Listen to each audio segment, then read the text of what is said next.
et il faut que nous disions, il y a 150 militaires haïtiens qui volaient pour le Mexique. Hein. Au courant, Jean-Marc. Et depuis plusieurs mois, il a été annoncé, M. Sarogé pour y aller. C'est hier, il y a 150 qui quittent le pays. Il y a il a pris un avion, il parle le Mexique, il a pris la formation et renforcé. Et c'est le président CPTA, Fital Fonjean, qui est accompagné de Leslie Voltaire et qui est accompagné de ministre de Défense.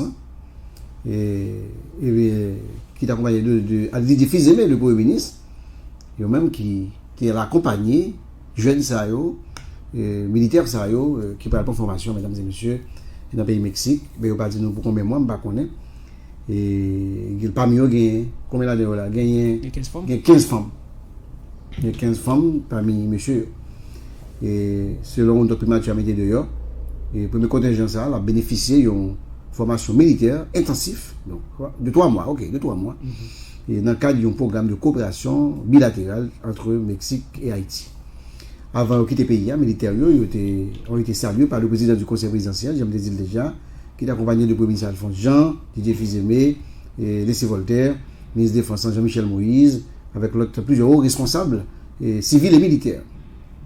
Dans notre officiel primature de dehors, je qualifie par ça, voyez ça comme un jalon historique dans la reconstruction, et, mesdames et messieurs, force défense pays et dans la lutte pour la stabilité nationale.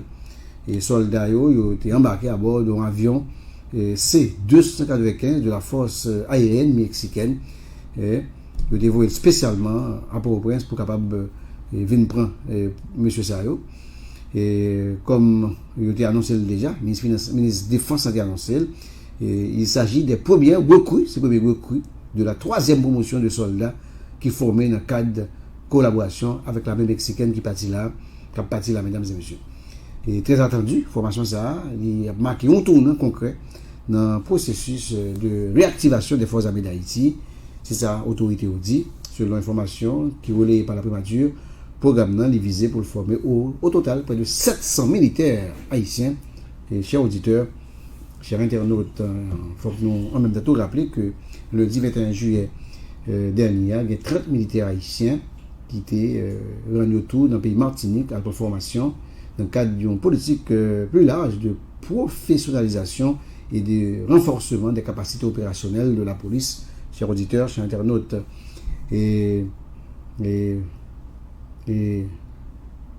Force de l'Audio, en tout cas, ça passe là, il y a une importance capitale pour Force de l'Audio dans le contexte, le contexte sécurité, l'a intensifié de jour en jour, et crise de la PAC grave et tout, la prestation nationale d'Haïti, lui-même, pourquoi ne pas sembler dépassé par les événements, il n'est pas en mesure pour être capable de mater.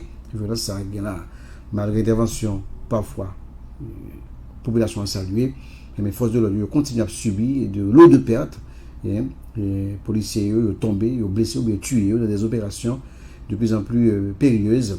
Les derniers drames qui passaient, ils passaient dans Liancourt, comme nous connaissons, il y a 3 policiers qui tombent dans même bandits dans le cadre d'une embuscade de détente pour eux. Mesdames et messieurs, face à la perte, ça, qui sont pertes déchirantes, qui fait mal, et face à toute une population qui radie, qui a un peu de douleur, qui a souffert, qui est obligé de réfugier dans des camps sales, d'un copain incident, il y a espoir, il y a frité chaque jour, bon Dieu, à chaque attaque, mort n'a pas ajouté, il y a une longue glisse, mesdames et messieurs, de policiers qui ont tombé, et ça a rappelé comment, monsieur, bandits, même, c'est des gens cruels qui ne peuvent pas jouer du tout, et avec les policiers. Et nous espérons que ça, il va apporter qui choisit pour le pays, mesdames et messieurs.